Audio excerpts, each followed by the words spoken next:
There's a moment in some people's childhood, a moment that should never have happened, an invisible, silent moment, one that went unnoticed by everyone around them. It's when a child looks at their own parents and realizes, with devastating clarity, that they aren't okay, that they need help, that they need to be cared for. And in that instant, something inside that child dies forever. The child dies, and a tiny, prematurely burdened adult is born in its place. Carl Jung called this one of the most destructive inversions that can occur in the human psyche. It's when the archetype of the Puer, the eternal child, that part of us that should be free, spontaneous, vulnerable, and nurtured, is prematurely extinguished, and in its place arises the Senex, the prematurely aged soul, the caregiver, the responsible one. Except this one emerges in a child of 5, 6, 7 years old. This has a name: parentification.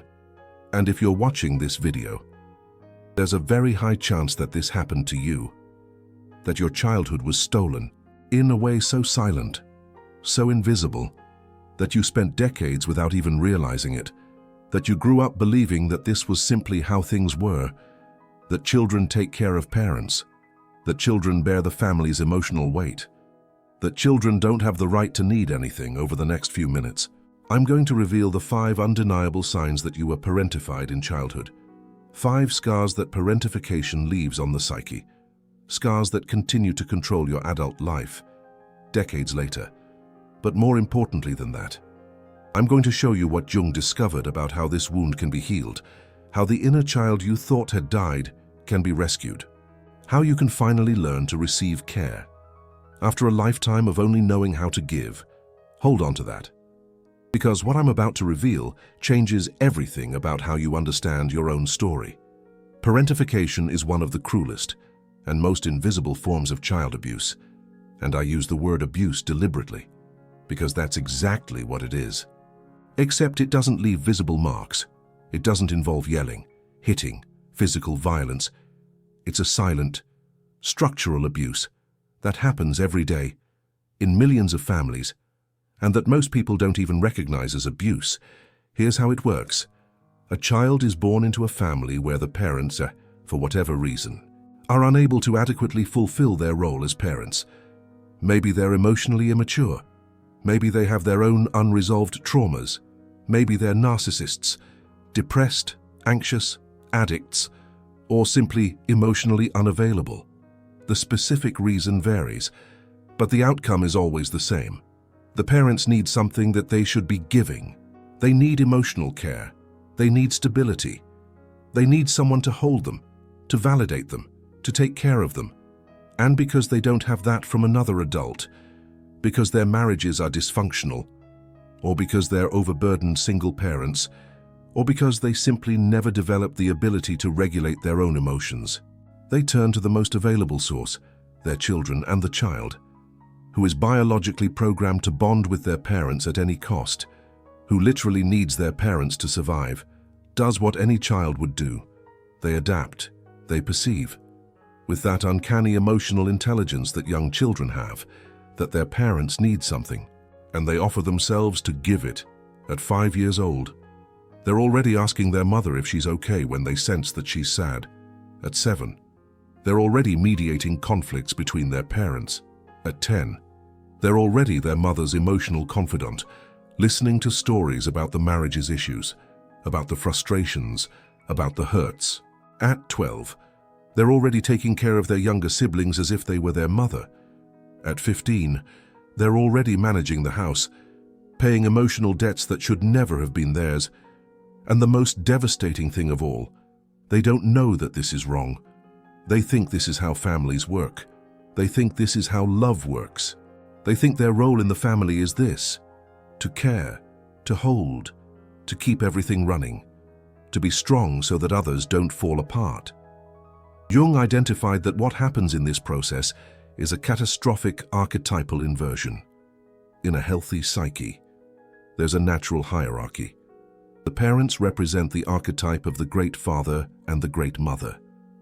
Figures of protection, nurturing, safety. And the child represents the Puer, the one who is protected, nurtured, cared for. This hierarchy isn't just social or familial. It's psychological. It structures how the child develops their sense of self, their ability to trust the world, their ability to be vulnerable. When parentification happens, this hierarchy is inverted. The child is forced to assume the role of the parental archetypes before they have the psychic structure to do so. It's like putting a 200-pound weight on the shoulders of someone whose bones are still forming. The bones deform, they grow crooked, they compensate in pathological ways. What happens inside the parentified child is exactly that. Their psychic structure deforms. The Puer, who should have time to play, to be spontaneous, to learn to trust, is pushed into the shadow. And in their place arises a premature persona of caregiver, a false self that exists only to serve the needs of the parents. And here's the cruelest part. The child doesn't do this consciously. It's not a choice. It's a survival adaptation. The child intuitively perceives that, if they don't take care of their parents, something terrible will happen. The parents will fall apart. The family will break down. They will be abandoned. And since abandonment for a child means death, they do whatever it takes to avoid it, even if the price is killing a part of themselves. Now, pay attention to what I'm about to say, because this is fundamental. There are two types of parentification, and most people only know one of them. The first type is instrumental parentification. It's when the child assumes practical responsibilities that should be the adults, taking care of siblings, cooking, cleaning the house, paying bills, doing groceries, by organizing the family's routine. This type is easier to identify because it's concrete, visible. When you see a 10-year-old who prepares the family dinner every day, you realize that something is wrong. But the second type is much more devastating and much less visible. It's emotional parentification. It's when the child becomes the emotional regulator of the parents, the mother's confidant, the father's therapist, the person who carries the emotional weight of adults who should be able to carry their own. Emotional parentification is especially destructive because it leaves no external evidence. An emotionally parentified child can live in a clean house, with food on the table, attend good schools, have toys. On the outside, everything appears normal. But on the inside, this child is carrying a weight that would break fully grown adults. And that's precisely why so many people reach adulthood unaware that they were parentified, because they never had a language for it. They never had a name for this experience. They thought it was normal. They thought it was love. It wasn't. They were children whose childhood was stolen. Now I'm going to reveal the 5 signs that indicate you were parentified, and I want you to pay attention with your whole being, because you'll probably recognize yourself in at least 3 of them. The first sign is the chronic exhaustion from caring for others. People who were parentified in childhood develop what we can call compulsive caregiver syndrome. They can't not care. It's automatic. It's stronger than them. They walk into a room and immediately scan who needs something. They notice when someone is uncomfortable before the person even realizes it themselves. They anticipate needs, offer help without being asked. They put everyone else's needs ahead of their own, always. And they do this because in childhood, this was their survival strategy. Caring was the way to ensure their parents didn't fall apart. Caring was the way to keep the family functioning. Caring was the way to be loved, or at least to avoid being abandoned. The problem is that this pattern doesn't switch off in adulthood. It keeps running automatically, decades later, even when it's no longer necessary. Parentified people choose partners who need to be taken care of. They choose caregiving professions. They attract friendships where they're always the givers. They build entire lives around caring for others. And they are exhausted, permanently, chronically, deeply exhausted. But they can't stop. Because stopping caring feels like dying. Stopping caring activates the primordial fear of abandonment that was installed in childhood. If I don't care, I have no value. If I don't care, I'm not loved. If I don't care, I'll be abandoned. Carl Jung described this as identification with the persona. Think of the persona as the mask we wear for the world. The parentified child has identified so completely with the role of caregiver that they can no longer distinguish who they are from what they do. The caregiver persona has become their identity, and any attempt to question this feels like an existential threat. It's like peeling back layers of an onion, revealing raw, vulnerable emotions underneath. The second sign is the inability to receive care. This may seem contradictory at first glance. People who have spent their whole lives caring for others should, theoretically, love it when someone cares for them. Finally, a break. Finally, someone reciprocating. But that's not what happens. Parentified people have a physical, visceral reaction of discomfort when someone tries to care for them. They don't know what to do with their hands. They get anxious. They try to regain control. They minimize their needs. They say they're fine when they clearly aren't. They refuse help, or they accept the help and immediately try to reciprocate with something bigger. Why does this happen? Because receiving care was never safe in childhood. When a child is parentified, they learn that their needs don't matter, that expressing needs is a burden, that asking for something is selfish, that needing care is weakness. The parents, unconsciously, passed on this message thousands of times. Every time the child tried to express a need and was ignored, minimized, or punished for having needs, they learned. Their needs are inconvenient. Their needs are a problem. Their needs don't deserve to be met. And then they stopped having needs, or at least they stopped expressing them. They repressed so much and for so long that now, decades later, they don't even know what they need anymore. Ask them what they want, and they freeze. Receiving care requires vulnerability. It requires admitting that you need something. It requires trusting that someone will meet that need. But the parentified child learned that vulnerability is dangerous. That trusting leads to disappointment. That needing someone is putting yourself at risk. So they built armor, a psychic fortress that protects them from ever needing anyone again, from ever being vulnerable again. This fortress may seem like strength, independence, and self-sufficiency, but in reality it's a prison. A prison they built themselves and don't know how to escape. Think of it as being trapped in a gilded cage, beautiful on the outside, but isolating on the inside. The third sign is the compulsion to please people. Parentified children develop what we call pathological people-pleasing. It's not just being kind or polite. It's a compulsive, automatic need to make others happy, even at their own expense, especially at their own expense. This manifests in various ways. Extreme difficulty saying no, agreeing with things they don't agree with, sacrificing their plans to accommodate others, avoiding conflict at any cost, apologizing for things that aren't their fault, anticipating the needs of others and satisfying them before they are even expressed. The root of this lies in childhood. The parentified child learned that their value is not intrinsic. It's not something they simply have by existing. Their value is contingent. It depends on how much they can please others. It depends on how much they can make their parents happy. It depends on how much they cannot be a problem. And they carry this into adulthood. They unconsciously believe that if they stop pleasing, they will lose love. They will be abandoned. So they keep pleasing, keep sacrificing themselves, keep putting everyone in front of themselves. Jung would call this a form of possession by the complex. The people-pleasing complex installed in childhood runs automatically in the adult psyche. It's not a conscious choice. It's stronger than willpower. The person knows rationally that they should say no, that they should set boundaries. But when the moment comes, the complex takes over, and they find themselves saying yes again. And then they hate themselves for it, but they can't change. The fourth sign is emotional hypervigilance. People who were parentified develop an almost supernatural ability to read other people's emotions. They walk into a room and immediately know who is happy, who is sad, who is angry, who is hiding something.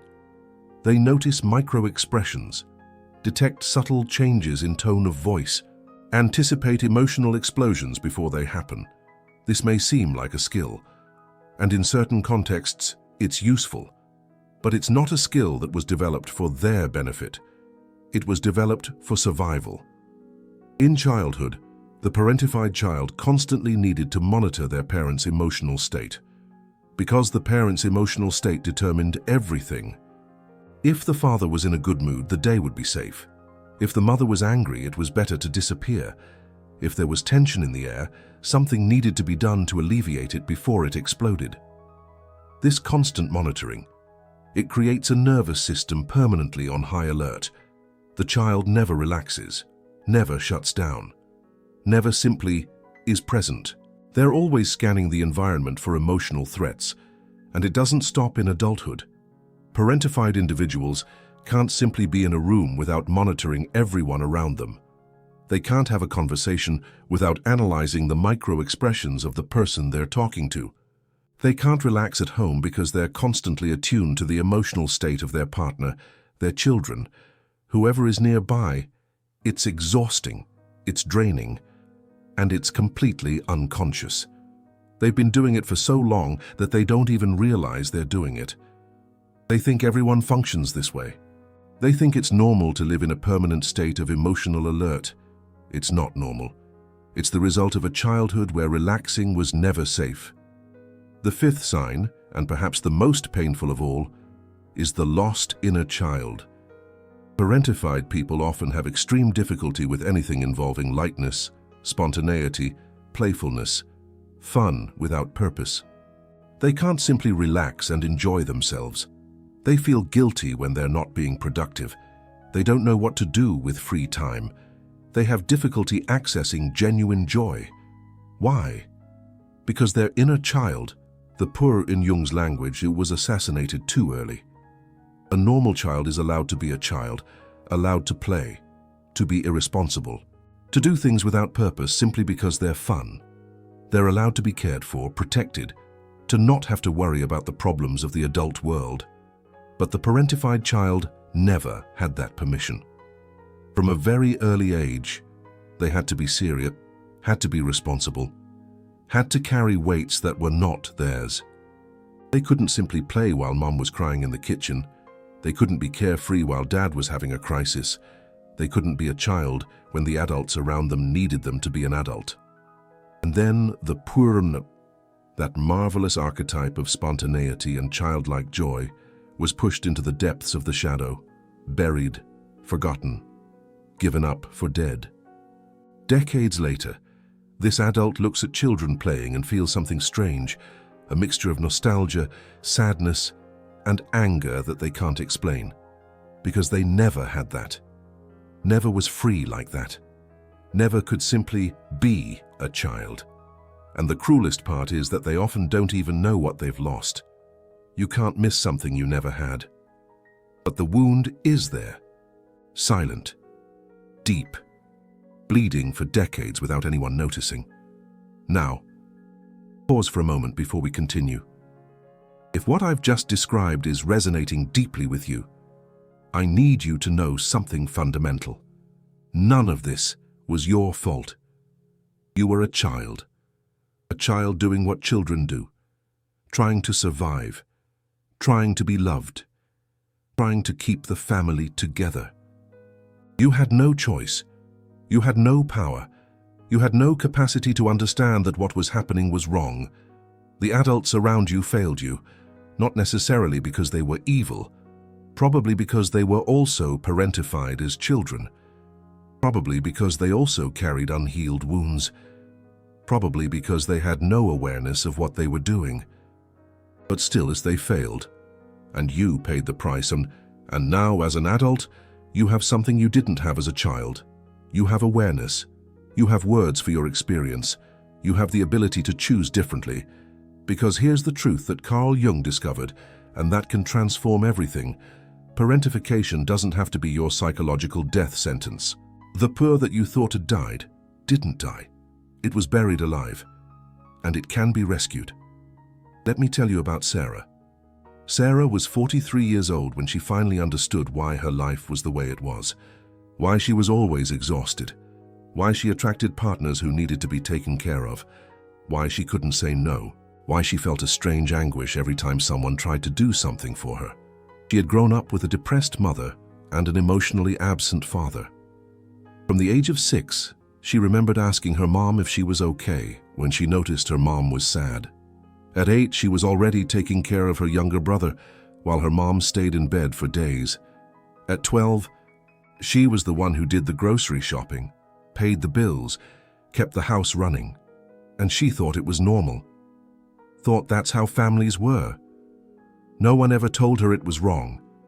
No one ever told her that she deserved to have a childhood. At 20, she married a man who had problems with alcohol. She didn't realize it at the time, but she had chosen exactly the kind of person who confirmed her deepest belief that her role in life was to take care of people who couldn't take care of themselves. At 30, she had 2 kids and was on her 3rd marriage. All her partners had been men who needed to be saved, men with problems, and they all had failed. They all had sucked her energy, her time, her life, and in the end still blamed her for not being enough. She was destroyed, physically and emotionally destroyed. Worked 60 hours a week at a job she hated because she needed to support everyone. Took care of the children practically alone. Still took care of her mother, who was now elderly but remained as emotionally dependent as she had always been, and had nothing for herself. Absolutely nothing. That's when she had the breakdown. One day, at work, she simply couldn't anymore. Her body said enough before her mind could. She fainted in front of everyone. Was taken to the hospital. The doctors didn't find anything physically wrong, but she knew that something was deeply wrong. She was referred to a therapist. And there, after a few sessions, she heard for the first time the word that would change everything: parentification. The therapist explained what it was, explained how it worked, and Sarah cried like she had never cried in her life. Cried for hours. Finally, someone had given a name to what she had been carrying for almost 40 years. Finally, someone had validated her experience. And then the real work began, the work of healing. The first step was the hardest. It was recognizing that she hadn't just had a difficult childhood. It was recognizing that her childhood had been stolen, that she had been used, that adults who should have protected her had fed off of her. This brought anger. A huge, old anger that had been buried for decades. Anger at the mother who should have taken care of her, not the other way around. Anger at the father who was there but never present. And along with the anger came grief. Grief for the childhood she never had. Mourning the child who had to die so you could survive. That grief is devastating, but it's also liberating, because you can't heal what you don't recognize.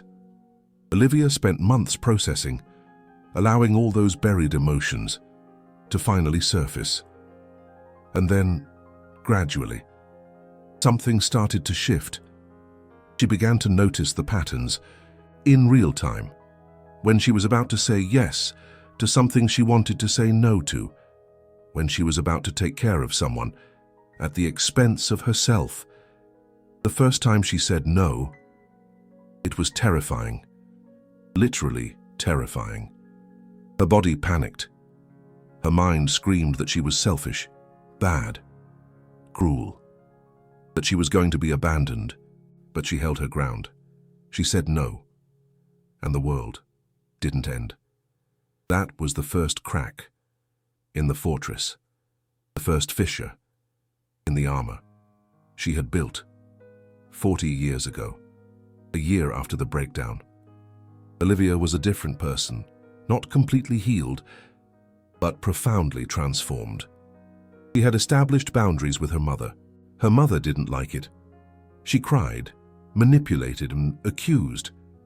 And Olivia endured it all, because she finally understood that the feeling of doing something wrong didn't mean she was doing something wrong. It just meant She was doing something different from what she had always done. She spent time alone. For the first time in her life, she had no one to take care of, besides herself and her kids, and she discovered something surprising. She didn't know what to do with it, so she started figuring it out, experimenting, trying things she had never tried. Maybe she took a pottery class or went hiking in the Smoky Mountains just to be alone with her thoughts. And one night, something happened that she will never forget. She was alone at home. The kids had gone to bed. She had nothing to do, no one needing anything, and she realized she was relaxed, genuinely relaxed. No vigilance, no monitoring, no anticipating crises. For the first time in 43 years, her nervous system was at peace, and she cried. But this time, they were different tears. Tears of relief, tears of discovery, tears of the inner child, who was finally being rescued. The eternal child hadn't died. It had been buried. And now, it was coming back to the surface. If you recognized yourself in the 5 signs that I described, I want to leave you with something practical, something you can do today. The first step is simply to acknowledge, to name it. You were parentified. It happened. It was real. It wasn't your fault. Carl Jung would say this impacted your understanding of the archetype of the great mother and great father, causing a distortion in your ability to form healthy attachments later in life. The second step is to start observing without trying to change anything, yet just observe. When you find yourself taking care of someone who didn't ask for care, when you find yourself saying yes, wanting to say no, just notice. This is me, doing what I've always done. This is the pattern. The third step is to find a witness, someone who can hear your story, a therapist or ideally, but if that's not possible, a trusted friend, someone who can validate your experience, someone who can say, yes, that was wrong. Yes, you deserved better. The fourth step is to start practicing no, small at first, on things that don't matter much, and observe what happens inside you, the panic, the guilt, the fear. Observe, but don't obey. Don't let your shadow self win. And the fifth step is to start asking yourself, every day, what do I want? Not what others need, not what would be helpful, not what would be responsible. What do I want? That question may seem simple, but for someone who was parentified, it's revolutionary, because maybe it's the first time in your life that you're putting yourself first, that you're considering your needs as valid, that you're treating yourself as someone who deserves care. You've spent your life taking care of others. Now it's time to learn to take care of yourself. If this video touched something deep inside you, if you finally have words and for an experience that you've carried for decades, I want to ask you something. This type of content that reveals psychological truths that most channels don't have the courage to address requires deep research, time, dedication. Each video like this is hours of work. How to bring information that can genuinely transform lives. The super thanks button down there isn't just a way to support financially. It's a way to say, this information matters. This truth needs to be known. Continue bringing to light what has been hidden in the shadows come out for too long. And if you can't, or don't want to, support financially, that's okay. Share this video with someone you know who needs to hear this. Someone who has spent their life taking care of everyone but themselves. Someone whose tired eyes you recognize because they're the same as yours. Parentification. thrives in silence. When no one talks about it, when people suffer, thinking they're the only ones, every share breaks that silence. You were a child who had to be an adult too soon. You carried weights that should never have been yours. You sacrificed your childhood so your family wouldn't fall apart. You felt like you had the weight of the world on your shoulders, but you survived. You're here, and now you know, and knowing is the first step to healing. The eternal child that you thought had died is waiting, buried, but alive, scared, but hopeful, waiting for you to finally come rescue it. Don't leave it waiting any longer. Tell me in the comments, which of the 5 signs hit you the hardest? Which one made you pause the video for a second to process? Or tell me in one word, when you finally understood what happened in your childhood, what did you feel? Anger? Sadness? Relief? I read all the comments, and sometimes just writing it down is part of the healing. Giving words to what has been silenced for so long. Being witnessed, as by others, who understand. You're not alone, eh? You never were. You just didn't know. There were others. Now, you know.